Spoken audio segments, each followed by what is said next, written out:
Jim, thank you so much for joining us today. Oh, it's a pleasure being back. I think it's been a little bit of a while. Yeah, it's been about a month, and I just wanted to first touch on the precious metal markets because since the beginning of the year, gold and silver have been rising. Gold is up about over $100 and silver is up over $2.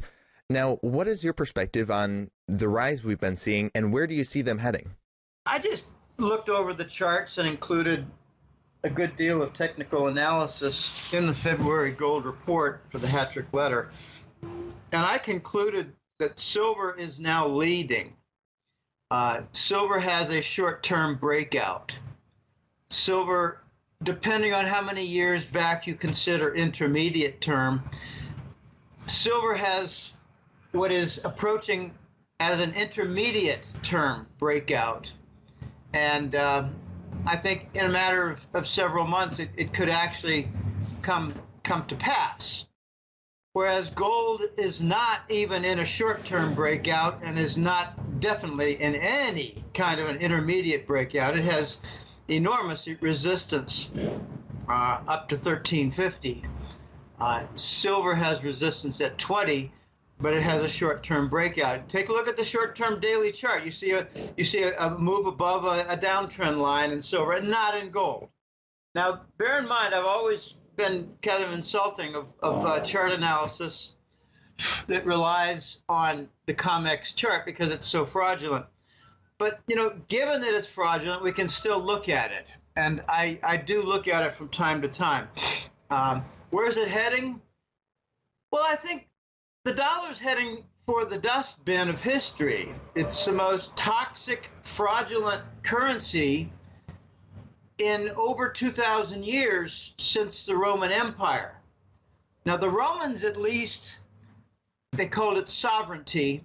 The Romans at least left in 10% of the gold for their coins, as the emperor stole the other 90%. In the United States, Bush and Clinton, they stole 100% with Rubin's help of the gold. So, we do better than the Roman Empire did in our fraud. We take it to a new level. We steal the entire thing and claim it's not stolen, don't do an audit, and dare anybody to speak otherwise. And any state that likes to challenge it, they're going to have a lot of difficulties, like Texas chemical plant fires, things like that. That's a whole new level of crime syndicate above the Roman Empire. Now, we joke about how Nero played the violin while Rome burned.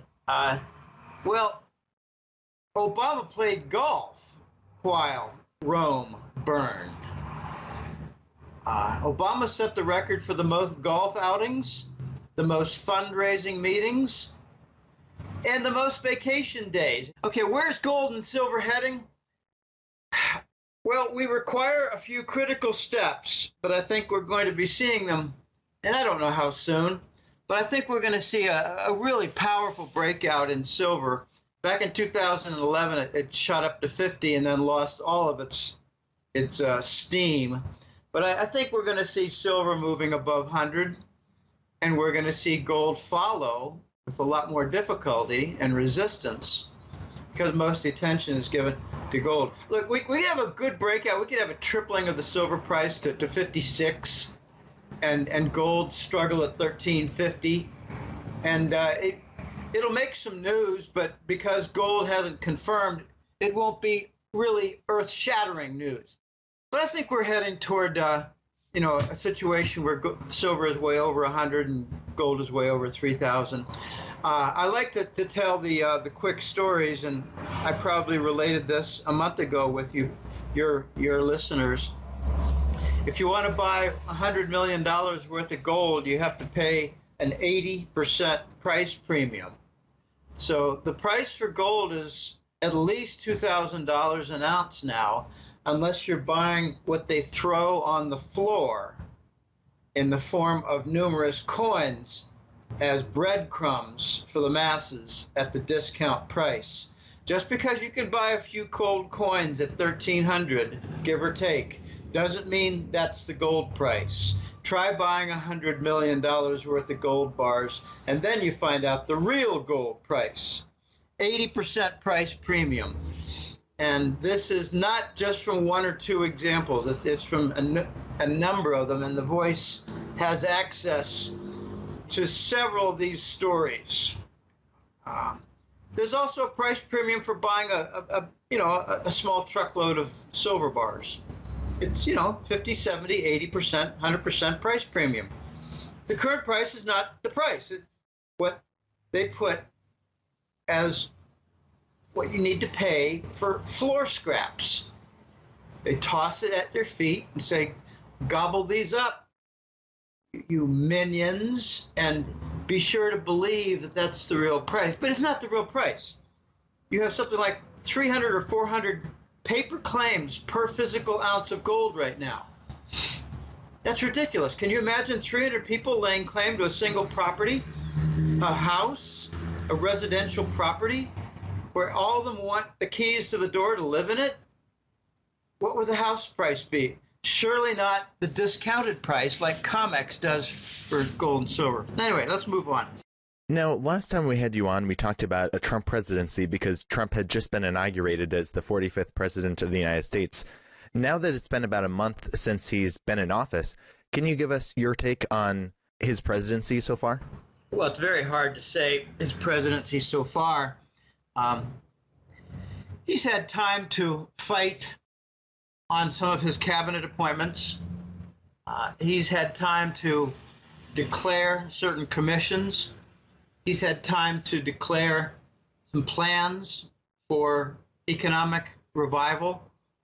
And some of them sound good, but there are a couple points that I think bear mention. And one is he has declared war against the narcotics wing of the Langley CIA. He wants to shut down the narco money trafficking.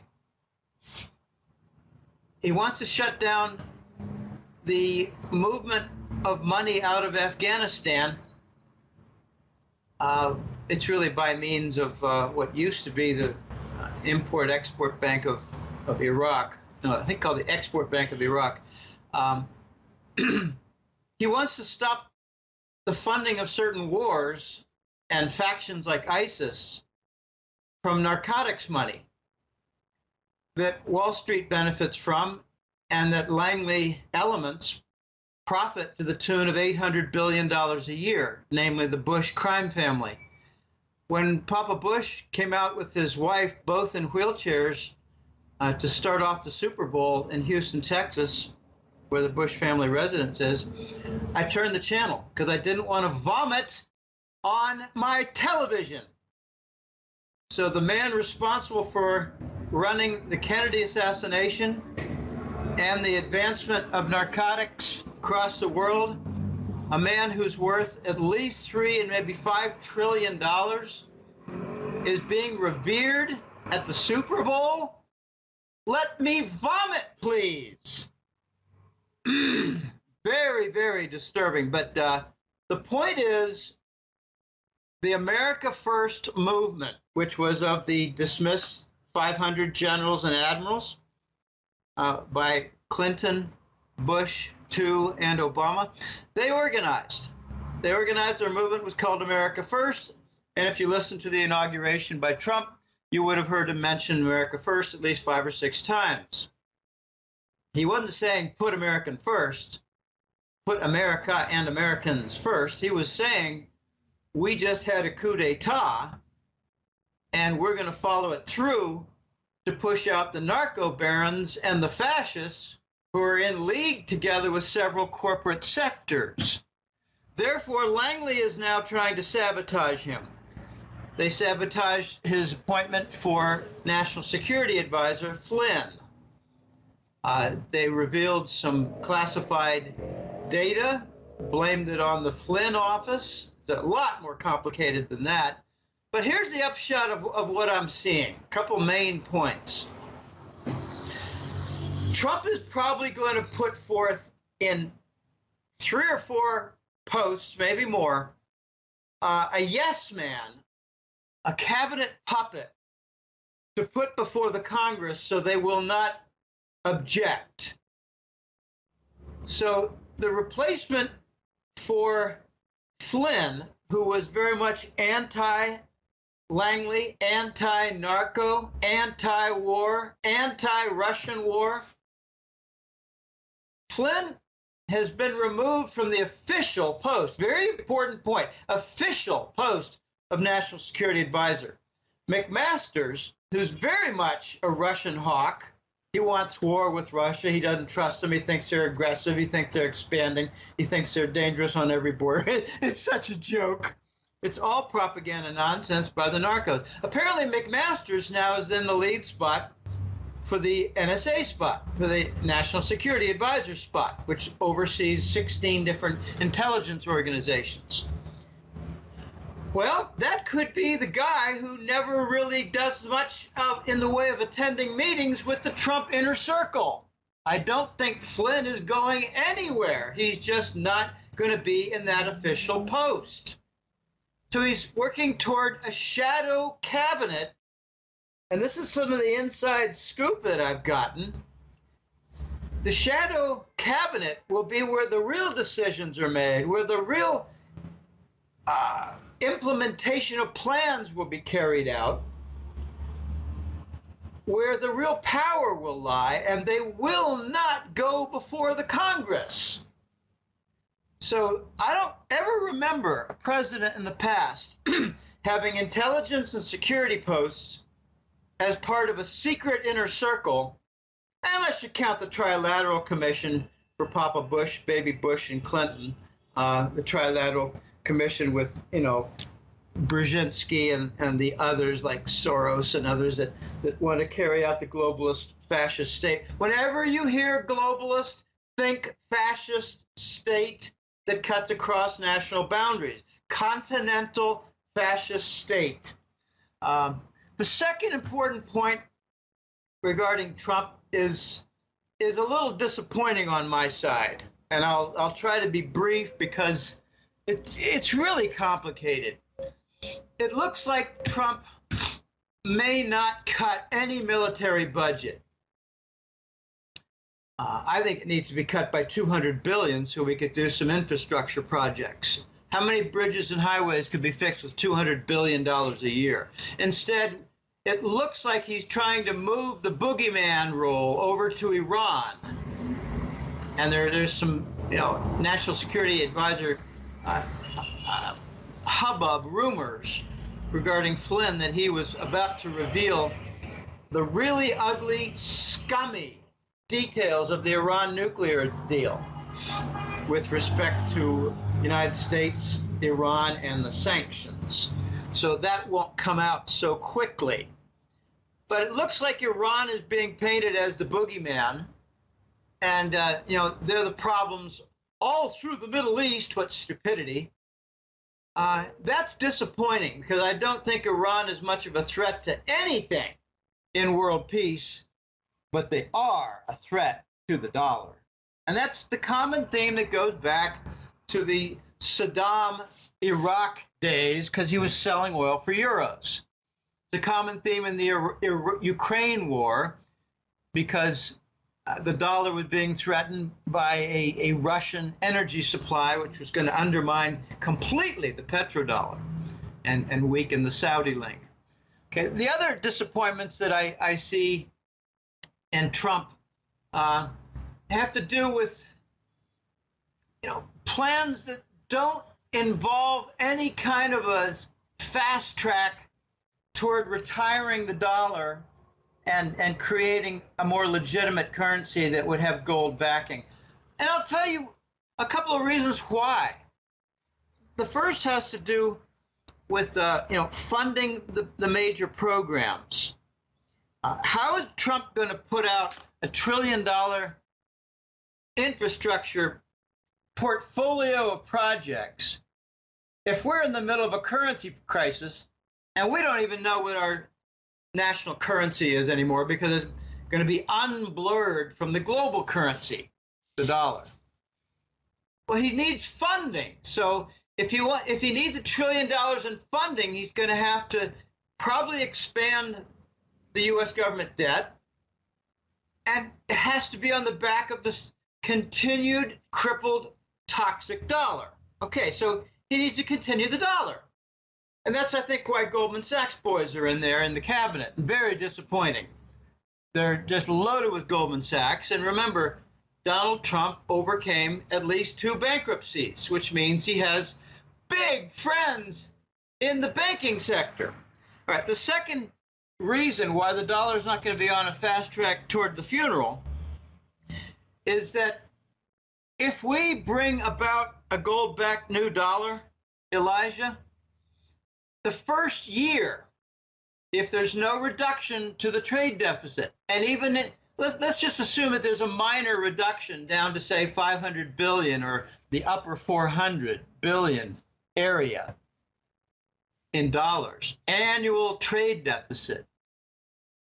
If we do a gold backing of the dollar, that means we will forfeit 12,000 to 13,000 tons of gold in the first year.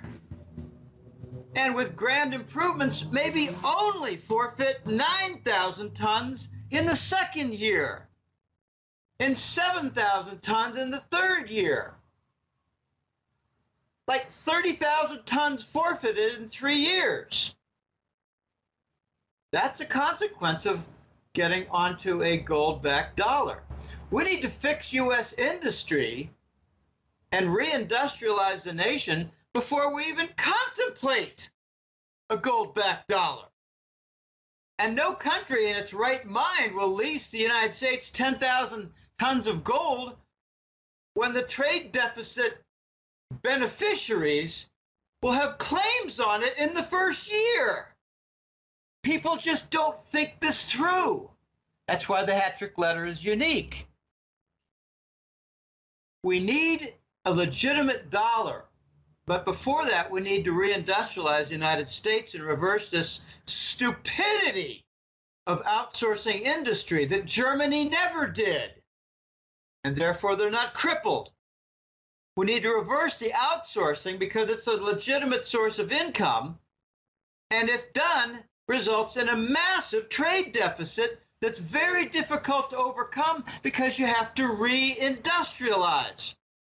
Okay, the optimism that I see regarding Trump is his innovative thought. He might be trying to arm twist Japan into investing $1 trillion, that's $1,000 billion, from their pension funds, or maybe even from their treasury bond hoard at their central bank. That's $2 different trillion.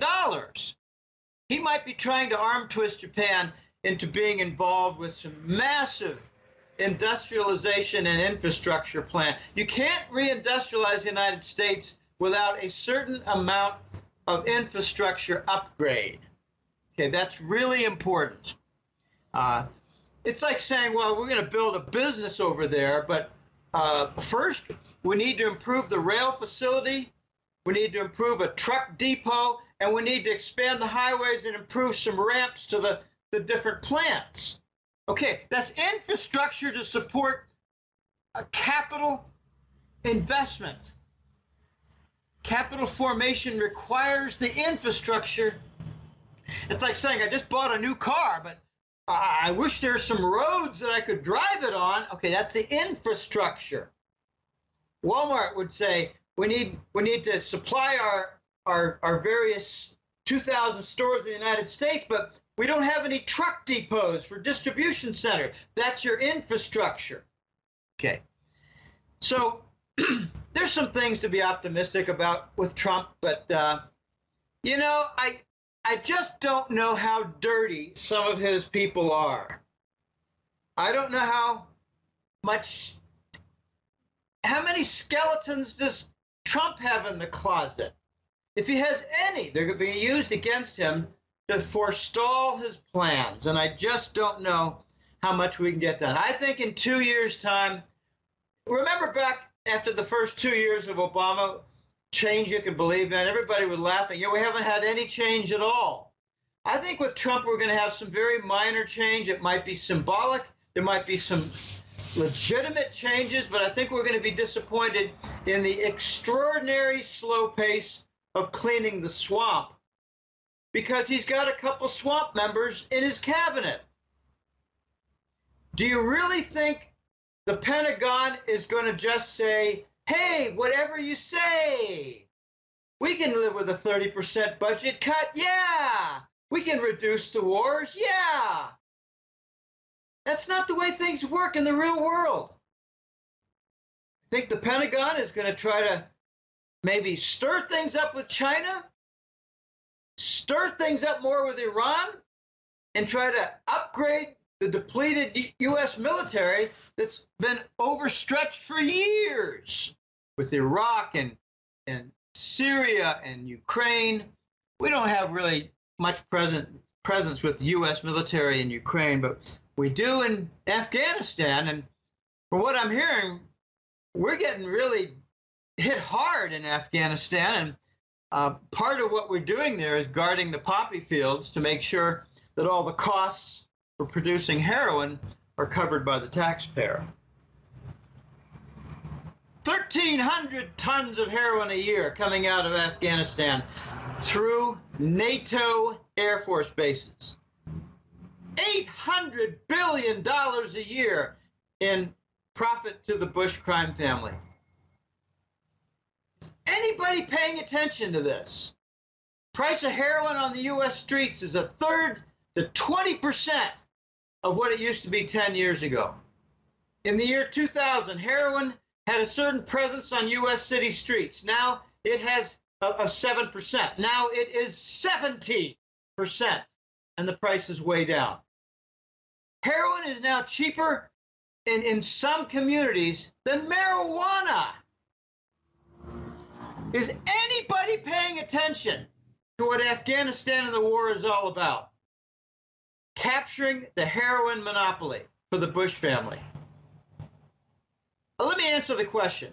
Very few Americans are aware. Very few Americans are paying attention to the real things regarding the government, fascist state, narcotics, Wall Street dependence, military kickbacks, failed weapons systems that continue to get trillion-dollar funding. Very few Americans have any idea what the hell's going on. They're very distracted. They're very dumb. And the Hetrick letter, Elijah, is designed for the 10% who don't fit those ugly characteristics. Now, I'd like to move our focus to the gold trade note, because your recent article discussed this and how basically you see the gold trade note, basically everything lining up for it to be finally introduced. So can you discuss or give us an update on where the gold trade note stands right now, and how, as you describe it, when it gets introduced, that basically means the dollar has died?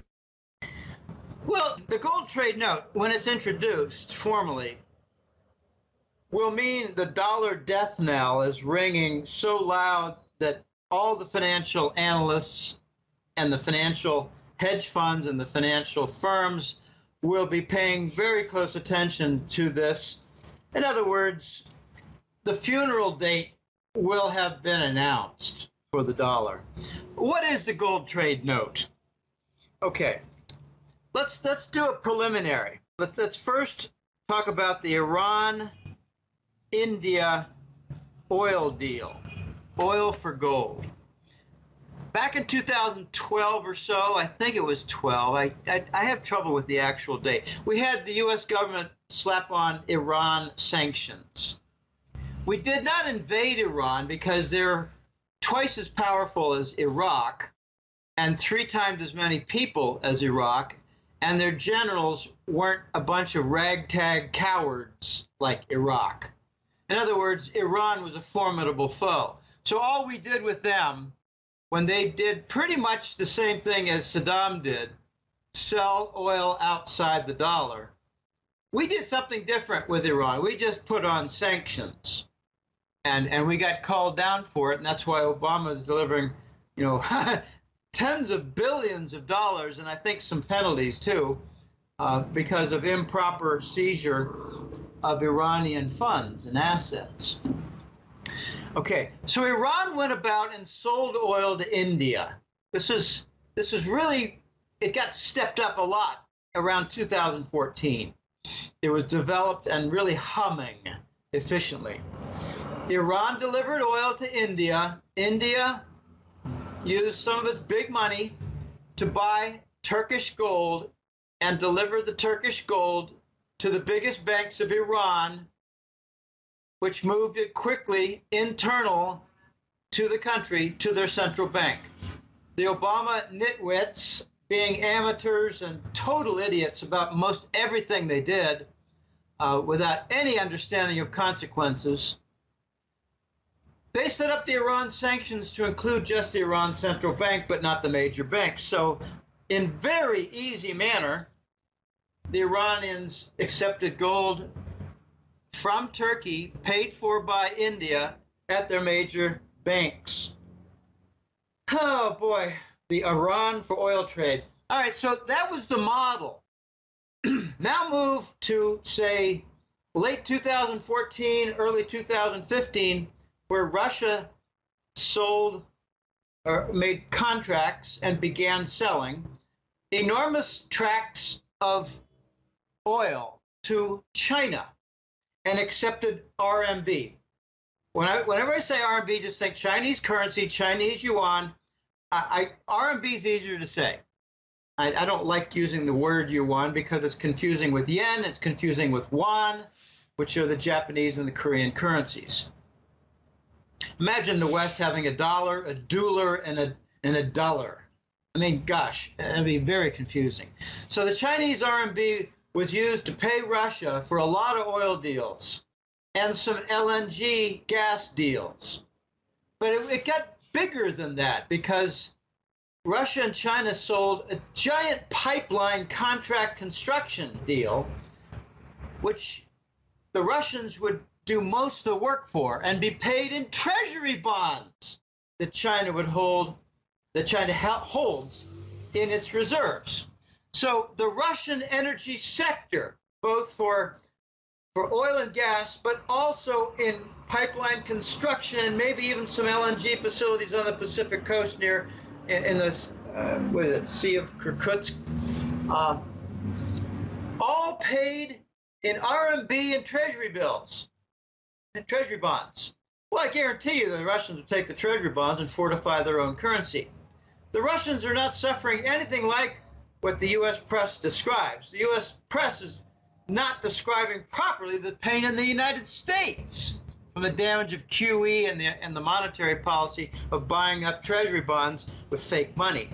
It's funny how the fake news doesn't talk about the fake money. Oh boy, I tell you, it's so sickening. All right, so the model is there for the Russians to be paid outside the dollar. Let's just say outside the dollar in RMB. And they're taking the RMB currency in billions, going to Shanghai, using the billions in RMB to buy gold, using the formalized contract in the Shanghai Gold Exchange, and carting off the gold. Okay, there you have it. It's more streamlined than the Iranian purchase, than the purchase from Iran of oil paid with Turkish gold by India. This is much slicker. So when the new Shanghai oil contract comes into view in the next few months, which has already been heralded, it's already been announced, when that RMB oil contract comes in, all you need is linkage with the RMB gold contract, and you have the makings of a gold trade note for use in the oil sector, which is the primary commercial trade sector in the global economy. Now notice what the United States did with Saudi cooperation, or collusion might be a better word. We created the petrodollar standard, where the Saudis only accepted dollars for their oil and kept all of their surplus from the oil business in the form of treasuries. So the oil sales never got converted after payment into non-dollars, except for what they needed to run their economy. Okay, that meant that the Saudis accumulated $3 or $4 trillion in the 40-year period, and we falsified the tick reports to make it look like the Saudis and the OPEC nations only had $100 or $200 billion, when really part of the deal was that they had to supply the Department of Treasury with a $3 trillion core fund called the Exchange Stabilization Fund, which we will steal. But, you know, it's not stolen if it was part of the agreement that the Saudis would build it and leave it and not ever touch it. No, we're just stealing what they could never have anyway. Boy, oh boy, oh boy. The U.S. dollar financial structures are so rotten, so ugly, so corrupted that they cannot last. All right, back to the Russians and the Chinese. They have the components. As soon as the RMB futures contract is up and running in Shanghai for oil, we have the components for the gold trade note to be used and devoted primarily for the energy sector. Okay, when we see the first gold trade note used, I guarantee you it will be to purchase oil. When that happens, the gold trade note can then later be expanded to cover, say, grain shipments for soybeans, corn, wheat. It could be expanded for other dry goods like lumber or cement. It could be used then later for container vessels from Asia, loaded, you know, a big vessel loaded with several hundred, if not over 1,000 containers that end up on the back of a truck moving to Walmart and, you know, other places like Staples and Target, all those places that are now selling Asian-made goods. Hey, let me just be very clear. No nation ever can thrive by selling on a mass basis foreign-made goods. No nation can ever thrive by being focused on consumption and not investment. And the United States fails on both sides. And give a lot of credit to the Rockefeller Foundation, which advised on both fronts toward the destruction of the country, which was their plan. They have many different pieces toward that plan. Destruction of the U.S. economy, because it is the biggest threat to the globalist fascist state. And I gotta say, they did a great job in crippling and wrecking the United States economically and financially. Excellent job, Rockefellers. Hey everyone, that's it for part 1. Make sure to click here to subscribe so you don't miss part 2.